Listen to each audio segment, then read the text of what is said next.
भाद्रपद मास के कृष्ण पक्ष की अजा एकादशी का महत्व। युधिष्ठिर ने पूछा, जनार्दन, मैं ये पूछना चाहता हूँ कि भाद्रपद मास के कृष्ण पक्ष में कौन सी एकादशी होती है, कृपया बताइए। भगवान श्री कृष्ण बोले, राजन, एक चित्त होकर सुनो। भाद्रपद मास के कृष्ण पक्ष की एकादशी का नाम अजा एकादशी है। वो सब पापों का नाश करने वाली बताई गई है। भगवान ऋषिकेश का पूजन करके जो इसका व्रत करता है उसके सारे पाप नष्ट हो जाते हैं। पूर्व काल में राजा हरिश्चंद्र विख्यात चक्रवर्ती राजा हो गए हैं, जो समस्त भूमंडल के स्वामी और सत्य प्रतिज्ञ थे। समय किसी कर्म का फल भोग प्राप्त होने पर उन्हें जीवन में से भ्रष्ट होना पड़ा। उन्हें राज्य से भ्रष्ट होना पड़ा। राजा ने अपनी पत्नी और पुत्र को भी बेच दिया, फिर अपने को भी बेच दिया। पुण्य आत्मा होते हुए भी उन्हें चांडाल की दास्तां करनी पड़ी। वे मुर्दों का कफन लिया करते थे। नृपश्रेष्ठ हरिश्चंद्र सत्य से विचलित नहीं हुए। इस प्रकार चांडाल की दास्तां करते हुए उनके अनेक वर्ष बीत गए।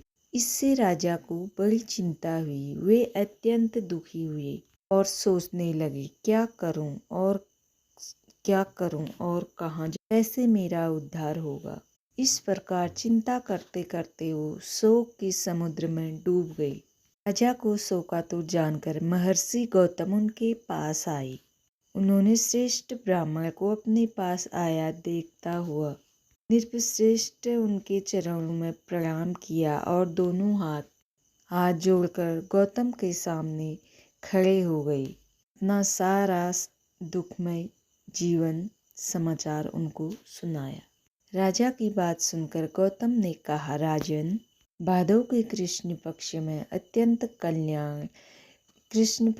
अत्यंत कल्याण की एकादशी आ रही है, जो पुण्य प्रदान करने वाली है। इससे पाप का अंत होगा। तुम्हारे भाग्य से आज से 7वें दिन एकादशी है। उस दिन उपवास करके रात में जागरण करना। ऐसा कहकर महर्षि गौतम अंतर ध्यान हो गई। मुनि की बात सुनकर राजा हरिश्चंद्र ने उत्तम व्रत का अनुष्ठान किया। उस व्रत के प्रभाव से राजा सारे दुखों से पार हो गए। उन्हें पत्नी पुनः प्राप्त हुई और पुत्र का जीवन मिल गया। आकाश में धुंधियाँ बज उठी। देवलोक से फूलों की बरसात होने लगी। एकादशी के प्रभाव से राजा ने निष्कंटक राज्य प्राप्त किया।